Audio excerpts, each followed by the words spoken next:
नमस्ते प्यारे बच्चों, कैसे हैं आप सभी का बहुत बहुत स्वागत है हमारे चैनल फिजिक्स कंसेप्ट पे। आज का जो हम टॉपिक डिस्कस कर रहे हैं वो टॉपिक डिस्कस कर रहे हैं हम जनरल साइंस। वो टॉपिक्स जो गवर्नमेंट जॉब में आते हैं और general science maximum government job में पूछी जाती है। जैसे कि हमारे दो एग्जाम्स, बहुत सारे एग्जाम्स पेंडिंग पड़े हैं, जैसे कि रीट पटवारी, उस पर भी जनरल साइंस पूछी जाती है। तो अगर आप हमारे चैनल पर नए हैं तो प्लीज़ हमारे चैनल को सब्सक्राइब कर लीजिए, क्योंकि हम इसी चैनल पे तीनों ही जो हमारे सब्जेक्ट है, विषय हैं, तीनों डिस्कस करेंगे। चाहे वह भौतिक विज्ञान हो, चाहे रसायन विज्ञान हो, चाहे जीव विज्ञान हो। तो भौतिक विज्ञान का हमने एक लेक्चर, एक टॉपिक हमने डिस्कस कर लिया है, जिसमें हम मूलभूत राशियां पढ़ा चुके हैं। आप उसको देख भी सकते हैं हमारे चैनल पे। आज हम बना रहे हैं दूसरा लेक्चर, ठीक है। और उस पर हम बात करेंगे व्युत्पन्न राशियां और किस तरह के क्वेश्चंस हमारे पेपर में जनरल साइंस के पूछे जाते हैं, वो हम इस लेक्चर में डिस्कस करेंगे, ठीक है। तो विदाउट वेस्टिंग अ टाइम हम शुरू करते हैं आज का हमारा कंसेप्ट। तो आज हम जो डिस्कस करेंगे वो डिस्कस करेंगे व्युत्पन्न राशियां। लेकिन व्युत्पन्न राशियों से समझने से पहले हमें ये पता होना चाहिए कि मूलभूत राशियां हमने मेनली कौन सी पढ़ी थी। तो हमने मुख्यतः 7 और 2 अलग अलग भागों में मूलभूत राशियां पढ़ी थी। तो उन मूलभूत राशियों में जो सबसे मुख्य है उनको देखते हैं हम। तो हमने लिखते हैं मूलभूत राशियां। मूलभूत राशियां, तो मूलभूत राशियों में जो सबसे पहले जो हम राशियां पढ़ते हैं, जो सबसे मुख्य है, वो है, सबसे पहले मैंने लिखा द्रव्यमान,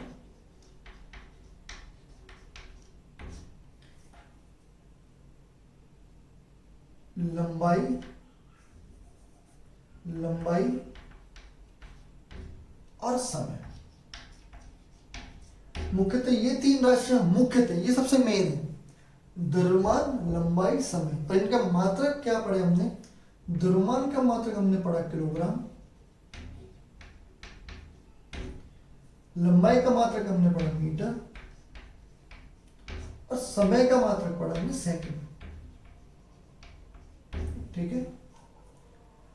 द्रव्यमान का किलोग्राम, लंबाई का मीटर, समय का सेकंड। लंबाई जैसे कि मैंने बोला दूरी या विस्थापन, ये भी क्या होते हैं? लंबाई के अंतर्गत ही आते हैं, जिसका मात्रक क्या होता है? मीटर होता है MKS में, ठीक है। ये यूनिट हम किस में डिस्कस कर रहे हैं? MKS में। MKS क्या होता है? मेरे पहले वाले लेक्चर में मैं ये डिस्कस कर चुका हूँ, आप देख सकते हैं, ठीक है। अगर हम बात करते हैं व्युत्पन्न राशियों की, अब ध्यान दीजिएगा, व्युत्पन्न राशियां,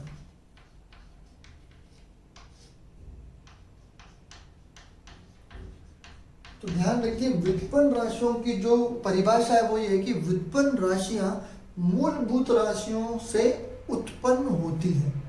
व्युत्पन्न राशियां मूलभूत राशियों से उत्पन्न होती है, इसीलिए इन्हें व्युत्पन्न राशियां कहा जाता है, ठीक है।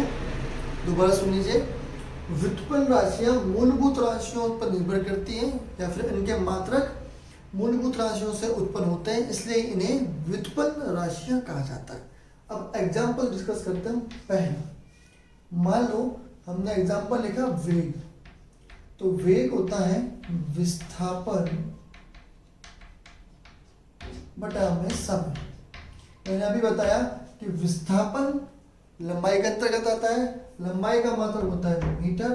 तो वेग का जो हम मात्रक बनाएंगे वो हम बनाएंगे विस्थापन का मीटर और समय का सेकंड। तो इस तरह से आप देख सकते हैं कि व्युत्पन्न राशि को अपना मात्रक बनाने के लिए इस पर निर्भरता दिखानी पड़ रही है मूलभूत राशियों पर, क्योंकि मीटर मूलभूत राशियों में है और सेकंड मूलभूत राशियों में है। मीटर लंबाई की वजह से आया और सेकंड समय की वजह से हमें यहाँ पर मिलता है। तो वेग अपने आप में क्या है? वेग अपने आप में एक व्युत्पन्न राशि है, ठीक है। एक एग्जांपल और डिस्कस करते हैं, उससे आपको पूर्णतः क्लियर हो जाएगा।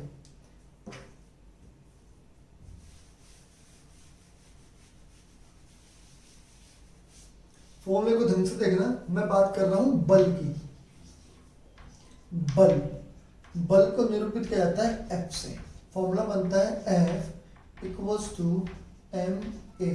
यहाँ पर जो m है वो द्रव्यमान है और a जो है वो है त्वरण।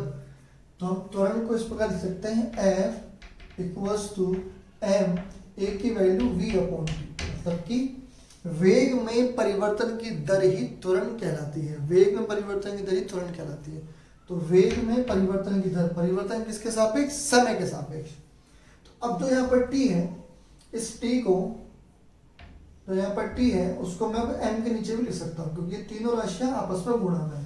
तो इसको लिख सकते हैं f इक्वल्स टू m बटा में t, और यहाँ रह गया अपने पास v, क्योंकि मुझे v का भी फॉर्मूला रखना है, सूत्र। तो v को अभी हमने डिस्कस किया था, f इक्वल्स टू m बटा में t विस्थापन, इसको d से निरूपित कर सकते हैं समय, विस्थापन बटा समय, वेग बराबर विस्थापन बटा समय। ठीक है। अब हमारे पास बल का जो फॉर्मूला बनता है उसको ढंग से देखिए, F equals to m into D और बटा में m इंटू डी और टी और टी मल्टीप्लाई होंगे तो क्या हो जाएगा? t का वर्ग, तो t का वर्ग। अब मैं यहाँ पर अगर इसका मात्रक लिखता हूँ तो आप खुद देखेंगे, F बराबर m मतलब कि द्रव्यमान, m मतलब कि द्रव्यमान, द्रव्यमान का मात्रक किलोग्राम, यहाँ लिख दिया हमने किलोग्राम। डी दूरी, क्या बात हुई थी? विस्थापन की, विस्थापन या दूरी इसमें मीटर में, यहाँ लिख देता हूँ मीटर। टी समय, समय यहीं पर, टी का वर्ग है मतलब कि सेकंड का वर्ग, तो सेकंड का वर्ग। अब आप खुद देख लीजिए, बल को अपना मात्रक बनाने के लिए किस पर निर्भरता है? उसकी निर्भरता है मूलभूत राशियों पर। इसका मतलब बल अपने आप में एक व्युत्पन्न राशि को व्यक्त करता है। बल अपने आप को अपना मात्रक मूलभूत राशियों से प्राप्त कर सकता है, इसलिए हम इसको क्या बोलते हैं? व्युत्पन्न राशि। तो बल, वेग, कार्य, संवेग, ये सब क्या है? ये सभी के सभी व्युत्पन्न राशियों के अंतर्गत ही आते हैं, क्योंकि इनको अपना मात्रक बनाने के लिए किसके पास जाना पड़ेगा? मूलभूत राशियों पर जाना ही पड़ेगा। ठीक है, ये बात आपको बिल्कुल क्लियर हो गई है। अब हम आपसे वो चीज डिस्कस करने वाले हैं जो आपके पेपर में डायरेक्टली पूछी जाती है। ठीक है, वह चीज बच्चों से डायरेक्टली पूछी जाती है, तो मैं उम्मीद करूंगा कि आप इनको नोट डाउन कर लेंगे, आप इनको लिख लेंगे। कैसे? आपसे पूछा जाता है कि एक प्रकाश वर्ष किसका मात्रक है? एक प्रकाश वर्ष किसका मात्रक है? तो आपका आंसर होगा एक प्रकाश वर्ष दूरी का मात्रक होता है। एक प्रकाश वर्ष दूरी का मात्रक होता है। आपसे इसमें इसका मान भी पूछा जा सकता है, तो 9.46 गुणा 10 की घात 12 किलोमीटर, 9.46 गुणा 10 की घात 12 किलोमीटर एक प्रकाश वर्ष में इतनी दूरी होती है। और मीटर में अगर ऑप्शन दे रखे हो तो 9.46 गुणा 10 की घात 15 मीटर। ये दोनों ही सही हैं। आपको बस ऑप्शन चेक करने होंगे कि आंसर किलोमीटर में है कि मीटर में है, और तभी आंसर लगा है। ठीक है, कभी गलती से ऐसा हो कि 9.46 10 की घात 12 मीटर लिखा हो और आप उस पर टिक लगाएं तो आपका गलत हो जाएगा। 9.46 10 की घात 12 किलोमीटर होते हैं और 9.46 10 की घात 15 मीटर होते हैं एक प्रकाश वर्ष। ठीक है, दूसरा क्वेश्चन इससे भी ज्यादा इंपॉर्टेंट है। आपसे यह पूछा जा सकता है कि दूरी की सबसे बड़ा मात्रक कौन सी है? दूरी की सबसे बड़ी यूनिट कौन सी है? दूरी का सबसे बड़ा मात्रक कौन सा है? तो आपका आंसर होगा पारसेक। आप लिखेंगे पारसेक। पारसेक दूरी का सबसे बड़ा मात्रक होता है। ठीक है, ये कितना होता है? आप लिखेंगे 3.25 प्रकाश वर्ष। 3.25 प्रकाश वर्ष होती है एक पारसेक में। ठीक है, और लिख सकते हैं आप 3.08 इंटू 10 की पावर 16 मीटर। 3.08 गुणा 10 की घात 16 मीटर क्या होती है? एक पारसेक में दूरी होती है। ठीक है, तो ये अपन को स्पष्टता लगाना है और इसको हमें याद रखना है कि दूरी का सबसे बड़ा मात्रक पारसेक होता है और उसका मान मैंने आपको यहाँ पर व्यक्त कर दिया। ठीक है, एक और होता है खगोलीय पिंडों के मध्य की दूरी किस मात्रक से नापी जाती है? तो खगोलीय पिंडों के मध्य की दूरी एस्ट्रोनॉमिकल यूनिट, एस्ट्रोनॉमिकल मात्रक से नापी जाती है। तो मैं यहां लिख रहा हूं, थर्ड है अपने पास 1 एस्ट्रोनॉमिकल।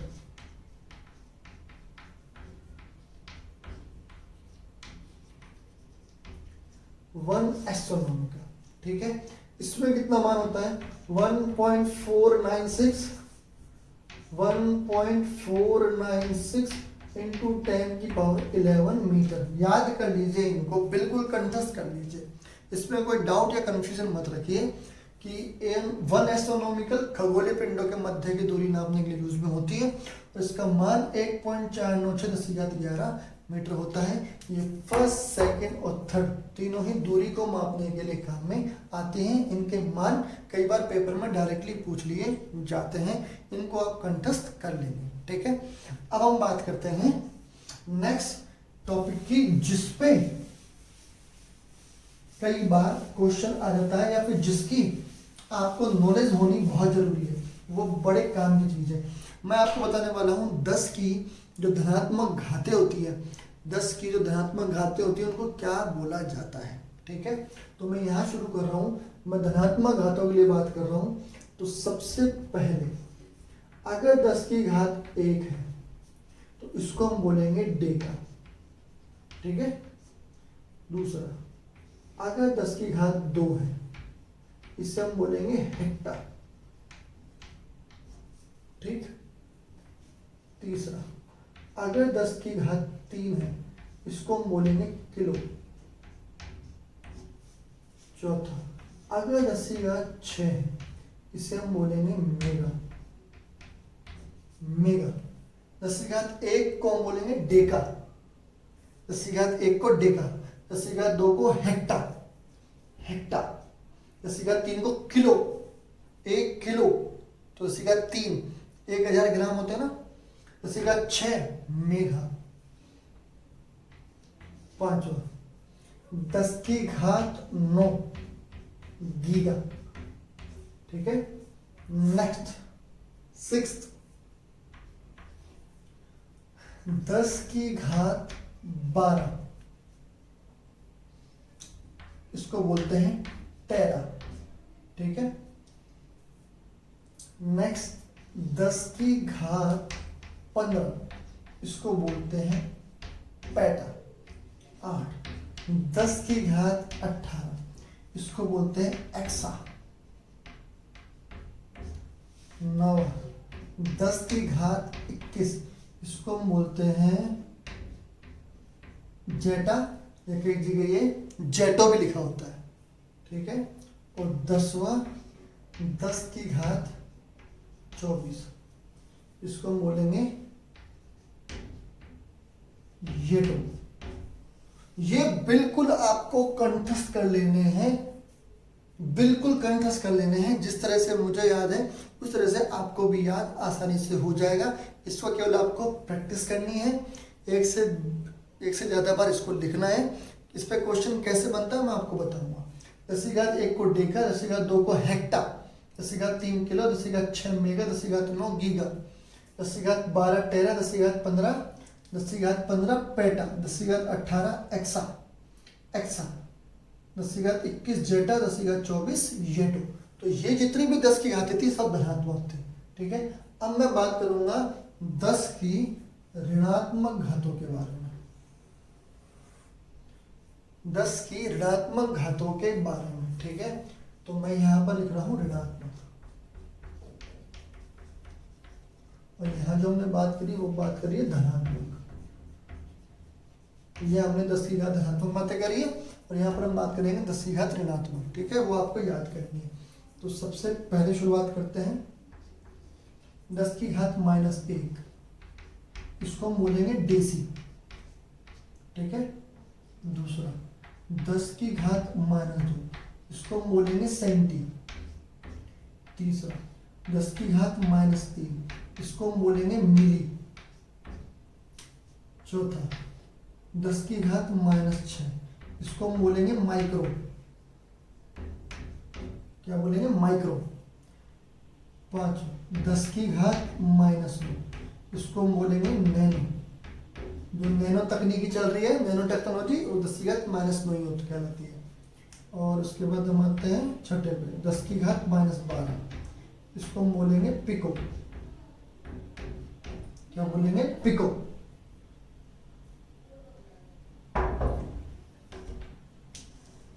इसके बाद 7, ये जो 10 की घात -15 है, इसको हम बोलते हैं फर्मी। 10 की घात -15 को हम बोलते हैं फर्मी। 8वां, इसको हम बोलते हैं 10 की घात -18। तो 10 की घात -18 को हम बोलेंगे एटो। 10 की घात -18 को एटो। ठीक है।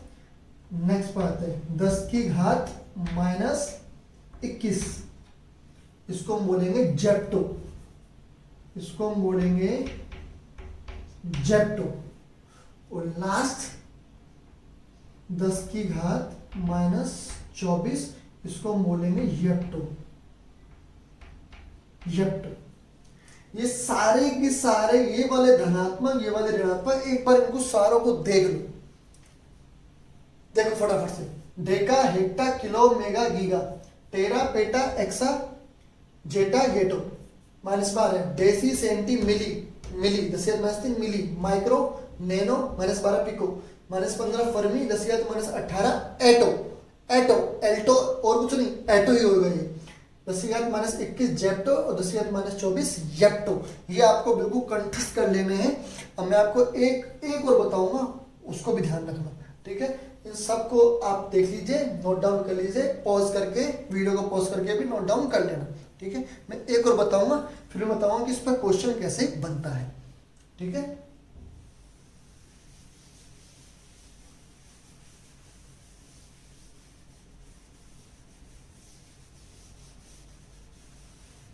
एक और होता है जिसको बोलते हैं 1 एंगस्ट्रॉम।